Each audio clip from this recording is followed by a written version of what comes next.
নোয়াখালী কোম্পানীগঞ্জ উপজেলার Musapur switch gate পুনর্নির্মাণ, নদী ভাঙন রোধে দ্রুত ব্যবস্থা গ্রহণ, ছোট ফেনী নদী ব্রিজ সংরক্ষণ, নদী থেকে অবৈধভাবে বালু উত্তোলন ও ত্রুটিযুক্ত নির্মাণের সাথে জড়িতদের দ্রুত বিচারের দাবিতে বাংলাদেশ জামায়াত ইসলামী মুসাপুর ইউনিয়নের উদ্যোগে মানববন্ধন অনুষ্ঠিত হয়েছে।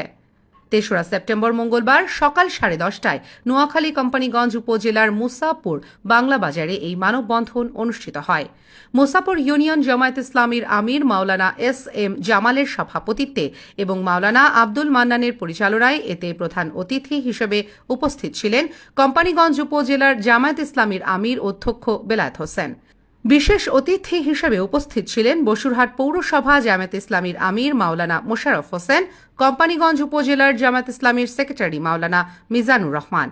এতে বক্তব্য রাখেন কোম্পানীগঞ্জ উপজেলা শ্রমিক কল্যাণ ফেডারেশনের সভাপতি জিয়াউল হক জিয়া, মইনুল হোসেন সোহেল, আকবর হোসেন, জামাল উদ্দিন, মোফাজ্জল হোসেন সোহাগ, শফিউদ্দিন, নুর আলম ফারুক, আবদুল্লাহ আল মামুন, মিজানুর রহমান চৌধুরী সহ বিভিন্ন সামাজিক ও রাজনৈতিক ব্যক্তিবর্গ।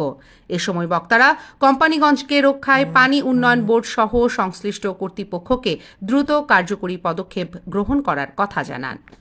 আমরা মুসাফিরবাসী, আমাদের দীর্ঘদিনের স্বপ্ন যেটি ছিল ক্লোজার হওয়ার মাধ্যমে মানুষ স্বপ্ন দেখেছে, ঘরবাড়ি নির্মাণ করেছে। ইতিমধ্যেই ভারত থেকে অতিরিক্ত পানি আসার কারণে এবং ক্লোজারের নির্মাণ কাজের ত্রুটির কারণে, ঠিকাদারি পেশার ত্রুটির কারণে, ক্লোজার ডেবে যাওয়ার কারণে ইতিমধ্যে আমাদের জনতা বাজার ছদ্মবেশ এবং আমাদের যে নদী বাড়তি হয়েছিল সেটিও ইতিমধ্যে ডুবে যাচ্ছে। ইতিমধ্যে 2 শতাধিক মানুষ তাদের ঘরবাড়ি ছাড়া। আমাদের এখন একমাত্র দাবি প্রশাসন এবং যারা এখন বর্তমান সরকার ব্যবস্থায় রয়েছে তাদের কাছে, সেটি হলো দ্রুত টেকসই একটি ক্লোজার নির্মাণ করে মুসাফিরের এই গণমানুষের দাবিকে বাস্তবায়ন করা এবং স্বল্প সময়ের ভিতরে এই যে নদী ভাঙ্গন প্রক্রিয়া, এটি হাজার হাজার পরিবার ইতিমধ্যে বাড়িঘর ছেড়ে চলে যেতে হচ্ছে। ইতিমধ্যে আমরা এজন্য আমাদের উদাত্ত আহ্বান হচ্ছে যাতে করে স্বল্প সময়ে ড্রেজিং এর মাধ্যমে এই নদীর পশ্চিম পাড়ে যে মানুষগুলো আজকে ঘর বাড়ি ছাড়া, ছদ্মবেশ মুসাফির, আমাদের সরফারবর্তী সরহাদারি সহ এই মানুষগুলোর পাশে দাঁড়িয়ে ক্লোজারের মাধ্যমে, ড্রেজিং এর মাধ্যমে নদী ভাঙ্গন রোধ করা এবং সংযোগ সেতু যেটি রয়েছে সোনাগাজী কোম্পানীগঞ্জে